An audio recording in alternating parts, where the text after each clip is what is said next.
കേരളത്തിന്റെ അടിസ്ഥാന സൗകര്യ വികസന ചർച്ചകളിൽ എന്നും തർക്ക വിഷയമായിരുന്ന ആറന്മുള വിമാനത്താവള പദ്ധതിയിൽ അതീവ നിർണായകമായ ഒരു രാഷ്ട്രീയ മലക്കം മറിച്ചിലിനാണ് സംസ്ഥാനം ഇപ്പോൾ സാക്ഷ്യം വഹിക്കുന്നത്. വിമാനത്താവള പദ്ധതിയുമായി വീണ്ടും സജീവമായി മുന്നോട്ട് വരുമെന്ന് പ്രഖ്യാപിച്ച ഭൂവുടമ എബ്രഹാം കലമണ്ണിൽ പെട്ടെന്ന് തന്നെ പദ്ധതിയിൽ നിന്ന് യു-ടേൺ എടുത്ത് പിൻവാങ്ങിയിരിക്കുകയാണ്. വിമാനത്താവളമല്ല, മറിച്ച് തന്റെ എഞ്ചിനീയറിംഗ് കോളേജിലെ വിദ്യാർത്ഥികളുടെ പഠനാവശ്യത്തിനും എയർ ആംബുലൻസ് സൗകര്യത്തിനുമായി ഒരു എയർ സ്ട്രിപ്പ് നിർമ്മിക്കുക മാത്രമാണ് ലക്ഷ്യമെന്നാണ് അദ്ദേഹത്തിന്റെ പുതിയ ഔദ്യോഗിക വിശദീകരണം. ജില്ലാ ഭരണകൂടത്തെ പോലും തള്ളി രണ്ടാം ഘട്ട ഡ്രോൺ സർവേയുമായി മുന്നോട്ട് പോകുമെന്ന് നേരത്തെ പ്രഖ്യാപിച്ച സ്ഥാനത്ത് നിന്ന് അങ്ങനെ ഒരു സർവേയെ കുറിച്ച് തനിക്ക് അറിയില്ല എന്ന് വരെയുള്ള പൂർണ്ണമായ നിലപാട് മാറ്റമാണ് ഇപ്പോൾ ഉണ്ടായിരിക്കുന്നത്.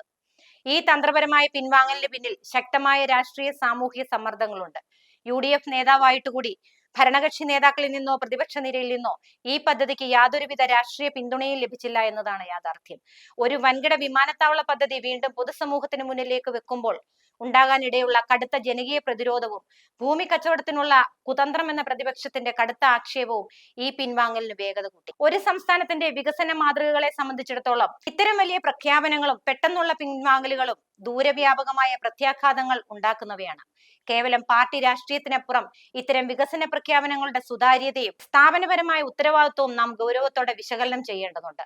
ആറന്മുളയിൽ സംഭവിച്ച ഈ വലിയ നയപരമായ മാറ്റവും അതിനു പിന്നിലെ യഥാർത്ഥ കാരണങ്ങളും ഓരോ ഉത്തരവാദിത്തമുള്ള പൗരനും കൃത്യമായി മനസ്സിലാക്കേണ്ടതുണ്ട്. ഈ വിഷയത്തിൽ നിങ്ങളുടെ നിലപാടുകളും രാഷ്ട്രീയ നിരീക്ഷണങ്ങളും എന്തൊക്കെയാണ്? നിങ്ങളുടെ അഭിപ്രായങ്ങൾ താഴെ കമന്റ് ബോക്സിൽ രേഖപ്പെടുത്തുക.